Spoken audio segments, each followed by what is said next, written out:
Hello दोस्तों, Y express YouTube channel में आपका स्वागत है। आज जो मैं शूट कर रहा हूँ वो आउटडोर कर रहा हूँ, तो इसलिए आपको पीछे का बैकग्राउंड थोड़ा चेंज नज़र आएगा। लेकिन आज 28 जून है और 28 जून 2020 की करंट अफेयर्स आज हम डिस्कस करेंगे। तो चलिए बढ़ते हैं पहले करंट अफेयर्स की तरफ। जो पहली करंट अफेयर्स आ रही है वो ट्राई की ओर से आ रही है। ट्राई ने यानी दूरसंचार विनियामक प्राधिकरण ने हाल ही में टीवी चैनल सेलेक्टर नाम का एक ऐप लॉन्च किया है। अब इससे आप क्या कर सकते हैं कि इससे आप अपने टीवी में कोई भी चैनल ऐड कर सकते हैं, अगर आपको पसंद है तो, अगर नहीं पसंद है तो उसे आप रिमूव भी कर सकते हैं। चलिए बढ़ते हैं अगली करंट अफेयर्स की तरफ। अगली करंट अफेयर्स आ रही है यूरोपीय औषधि एजेंसी की तरफ से। यूरोपीय औषधि एजेंसी ने कोरोना वायरस के इलाज के लिए रेमडेसिविर दवा को पहली दवा के रूप में मान्यता दी है। रेमडेसिविर दवा जो है ये इबोला जब महामारी फैली थी उसी के लिए इसका निर्माण किया गया था। चलिए बढ़ते हैं अगली करंट अफेयर्स की तरफ। अगली करंट अफेयर्स है भारत के प्रधानमंत्री की ओर से। भारत के प्रधानमंत्री नरेंद्र मोदी ने हाल ही में उत्तर प्रदेश में वीडियो कॉन्फ्रेंसिंग के जरिए आत्मनिर्भर उत्तर प्रदेश रोजगार अभियान की शुभारंभ किया। चलिए बढ़ते हैं अगली करंट अफेयर्स की तरफ। देखो इधर, ठीक है ना। अगली करंट अफेयर्स आ रही है मध्य प्रदेश की ओर से। मध्य प्रदेश सरकार ने पुलिस विभाग में 4269 आरक्षकों की भर्ती की मंजूरी दे दी है। राज्य के गृह मंत्री नरोत्तम मिश्रा ने पुलिस मुख्यालय में पुलिस अधिकारियों से बात करने के बाद ये फैसला लिया है। चलिए बढ़ते हैं अगली करंट अफेयर्स की तरफ। अगली करंट अफेयर्स अमेज़ॉन से आ रही है। तो ई कॉमर्स कंपनी अमेज़ॉन ने हाल ही में सेल्फ ड्राइविंग स्टार्टअप जुक्स का अधिग्रहण करने के लिए $1 बिलियन यानी करीब 7,500 करोड़ रुपये का समझौता किया है।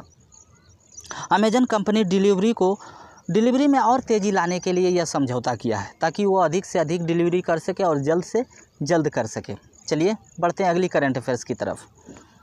अगली करंट अफेयर्स आ रही है भारतीय स्टेट बैंक की ओर से। भारतीय स्टेट बैंक द्वारा हाल ही में जारी एक रिपोर्ट के मुताबिक कोरोना के बाद प्रति व्यक्ति आय में 5.4% की गिरावट आ जाएगी।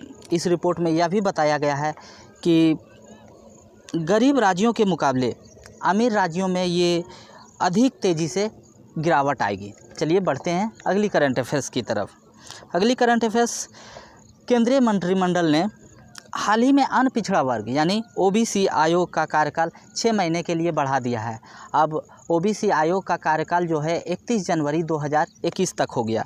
इस आयोग को यानी ओबीसी से संबंधित विभिन्न सिफारिशें करने का काम दिया गया था, यानी ओबीसी को इसी काम के लिए इस आयोग का गठन किया गया था। चलिए बढ़ते हैं अगली करंट अफेयर्स की तरफ।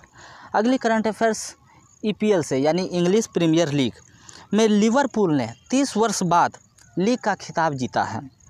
132 वर्षों के इतिहास में मैनचेस्टर यूनाइटेड के बाद लिवरपूल के पास सबसे ज़्यादा लीग खिताब है। आपको बता दें मैनचेस्टर यूनाइटेड के पास 20 और लिवरपूल के पास 19 खिताब है। चलिए बढ़ते हैं अगली करंट अफेयर्स की तरफ। अगली करंट अफेयर्स फीफा से आ रही है। फीफा परिषद के मुताबिक वर्ष 2023 में महिला फुटबॉल विश्व कप में की सह मेज़बानी न्यूजीलैंड और ऑस्ट्रेलिया करेगा।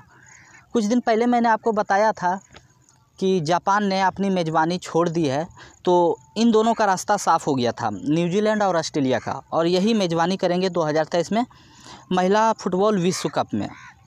आपको बता दें कि न्यूजीलैंड और ऑस्ट्रेलिया ने कोलंबिया को 22-13 के मतों से हरा दिया था और इस विश्व कप में टीमों की संख्या को बढ़ाकर 32 कर दी गई है। चलिए बढ़ते हैं अगली करंट अफेयर्स की तरफ।